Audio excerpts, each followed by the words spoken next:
Mantap, Bupati Aceh Timur, calon gubernur Aceh. Inilah bahaya. Bagah tak nu pegah. Depui lawan tu.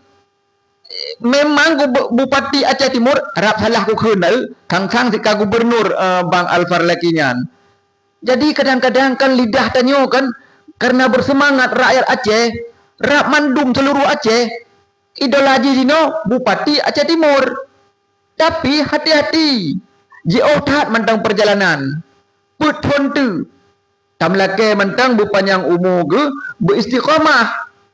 Baik sampai hanang pupun dek kai pegah imita kesalahan kau nyan. Kode kan kana mualim ketua partai wali Nanggro Malik Mahmud Aceh Timur kumpul di DPR. Pokok ji Aceh Timur menyala kelinyo merah lehuro leh malam nyobek ne pegah gok nyan calon ni le. Tak siapkan, semoga mualim gerestui. Menyahana gerestui mualim ki pancar lagi. Soal ke independen. Terserahlah pokok ji bek awal di lawan. Ipacai lawan bahaya betul.